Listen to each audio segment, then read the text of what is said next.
Nyai Dasima adalah wanita yang tidak ingin hidup dalam kemiskinan. Oleh karena ia memiliki daya tarik yang tak terbantahkan, sehingga para lelaki secara refleks terpikat padanya dan berharap melihatnya meskipun hanya sehelai rambut lewat jendela. Cerita Nyai Dasima meninggalkan jejak bangunan bersejarah yang dibangun pada abad ke-19. Rumah Nyai Dasima bersama Toyan Wei berada di Pejambon, tepatnya di belakang Gereja Immanuel, dekat Stasiun Gambir. Gereja Immanuel didirikan dari tahun-tahun 1835 sampai tahun 1839 dan dirancang oleh Tuan Horn. Gereja itu diresmikan tepat tanggal 24 Agustus tahun 1839 bersamaan dengan hari lahirnya Raja Belanda Willem I. Gedung Pancasila, sekarang Gedung Kementerian Luar Negeri, awalnya hanya hutan belukar dengan rawa-rawa. Tahun 1648 mulai berubah setelah tempat itu didiami penduduk. Keluarga Anthony Chestelin menguasai kawasan itu untuk pertanian tebu dan padi guna keperluan VOC. Tapi ketika tak ada pewaris yang tersisa untuk mengurusi warisan tanah itu, maka jadilah tempat itu sebagai Hertog Pak Sepi. Tentang gedung itu sendiri diperkirakan berdiri dan mengalami renovasi dalam kurun waktu 1890 hingga 1950. Kabarnya Jembatan Kuitang, kini depan toko buku Gunung Agung, tempat pembunuhan Nyai Dasima. Di sekitar sungai itu juga mayatnya ditemukan, ujar Yahya Andi Syahputra, budayawan Betawi, ketika ditemui di rumahnya kawasan Terogong, Jaksel. Pada 1896 G. Francis menerbitkan novel yang diberi judul Cerita Nyai Dasima. Lai Kim Hok dan O.S. Chiang pernah menyadur cerita Nyai Dasima ini dalam bentuk syair. Menurut Claudine Salmon, kedua penulis itu menyadur dari karya G. Francis. Atah, Mausamana membuat Nyai Dasima dalam bahasa Belanda pada tahun 1926. Cerita ini muncul sebagai bacaan anak-anak dalam cerita Betawi. Ali, 1995, tahun 165 SM Ardan pernah mengarang Nyai Dasima dalam bentuk naskah drama. Berikut cuplikan kisah Nyai Dasima. Cerita ini diambil dari sebuah buku karangan G. Francis, Gisbert Francis A.Ir, yang terbit pada tahun 1896. Ditulis berdasarkan kisah nyata kehidupan seorang istri simpanan yang bernama Dasima, gadis dusun Kuripan, Bogor. Pada masa lalu, hiduplah seorang perempuan yang dikenal sebagai Nyai Dasima. Wanita ini begitu cantik dan menawan, sehingga menjadi idola pada masanya. Kecantikannya berhasil memikat hati seorang pria bernama Tuan Edward, yang berusaha dengan segala cara untuk mendapatkannya. Nyai Dasima berasal dari dusun Kahuripan, berjarak sekitar 10 km dari kawasan Parung, di wilayah Bogor, Jawa Barat. Nyai Dasima adalah wanita yang tidak ingin hidup dalam kemiskinan. Oleh karena itu, ia dengan senang hati menjadikan dirinya sebagai wanita piaraan Tuan Edward.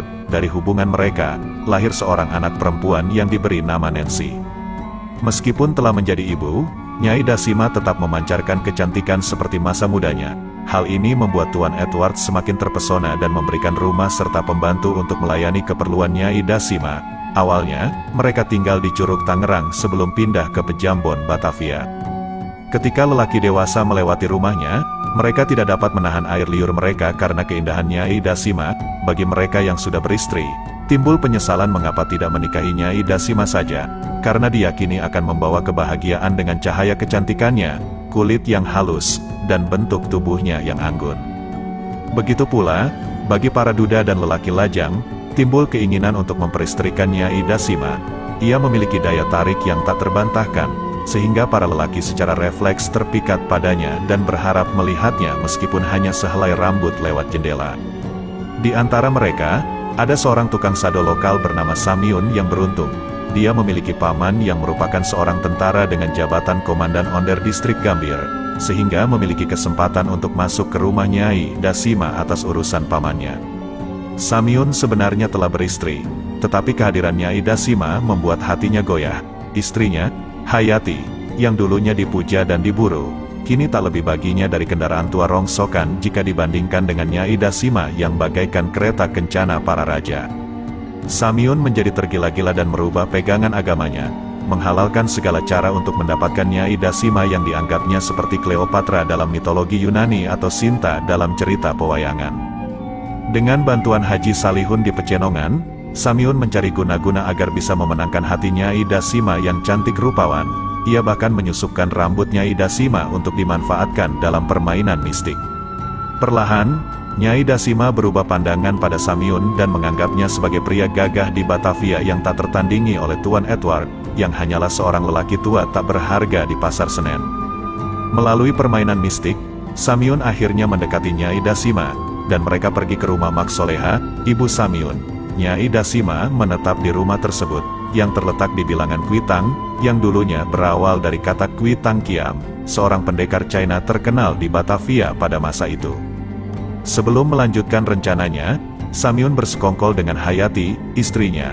Dengan janji harta, Hayati setuju dengan pernikahan Samyun dan Nyai Dasima, berharap bisa mendapatkan kekayaan dari Nyai Dasima.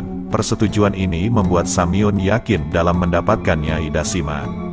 Meskipun Nyai Dasima adalah perempuan cantik yang menjadi bunga di Pejambon, kehidupan rumah tangga mereka tidak berlangsung mulus. Harta milik Nyai Dasima semakin berkurang dan menjadi beban bagi keluarga Samyun. Mereka kecewa karena Nyai Dasima tidak lagi membawa kekayaan, dan Samyun pun terdorong untuk meminta cerai. Nyai Dasima akhirnya menceraikan Samyun, tetapi karena keadaannya, ia tidak bisa kembali ke Pejambon untuk memohon pengampunan dari Tuan Edward yang telah dipermalukan.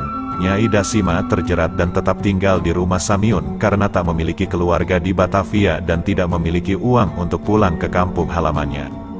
Hayati semakin kesal karena Nyai Dasima menjadi beban bagi keluarganya.